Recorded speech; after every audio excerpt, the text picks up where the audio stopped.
కొత్త ఇల్లు కట్టాలనుకుంటున్నప్పుడు ఎర్ర ఇటుక వాడాలా, లేదంటే ఫ్లై యాష్ ఇటుక వాడాలా, లేదంటే కనుక ఏఏసీ బ్లాక్ వాడాలా అని చెప్పేసి అందరూ కన్ఫ్యూజన్ అయ్యి చివరికి ఏం చేస్తారు అని అంటున్నాక ఏదైతే తక్కువ రేటుకి వస్తుందో ఆ ఇటుకనే వాడతారు. ఇది బ్లండర్ మిస్టేక్ అండి. తక్కువ రేట్తో వస్తున్నాయని చెప్పేసి మీరు చీప్ క్వాలిటీ బ్రిక్స్ వాడితే ఇలా ఉన్న మీ ఇల్లు తొందరలోనే ఇలా మారేదానికి అవకాశం ఉంటుంది.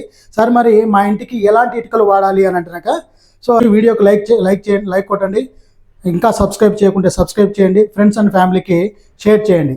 సో ఇంటికి సంబంధించి ఎలాంటి ఇటుకలను ఎంచుకోవాలి అని అంటున్నాక సో ఫస్ట్ మీ స్ట్రక్చర్ను బట్టి, బడ్జెట్ను బట్టి, దాని తర్వాత సాయిల్ని బట్టి, సో ఈ మూడింటిని బట్టి ఎలాంటి ఇటుకలను ఎంచుకోవాలి అన్ని రకాలుగా ఆలోచన చేసి అనే విషయంలో మన యూట్యూబ్ ఛానల్లో ఆల్రెడీ ఒక ఫుల్ లెంత్ వీడియో అప్లోడ్ చేస్తున్నాను. ఆ వీడియో యొక్క లింకు డిస్క్రిప్షన్లో ఇచ్చాను కింద. సో కొత్తగా ఇల్లు కట్టాలని అనుకుంటున్న వాళ్ళు, ఆల్రెడీ కడుతున్నటువంటి వాళ్ళు, ఎలాంటి ఇటుక వాడాలో తెలియక కన్ఫ్యూజన్లో ఉన్న వాళ్ళు వెళ్ళి పూర్తిగా చూడండి. మీకు ఒక పర్ఫెక్ట్ ఐడియా అనేది, కంప్లీట్ ఐడియా అనేది వస్తుందన్నమాట. Thank you.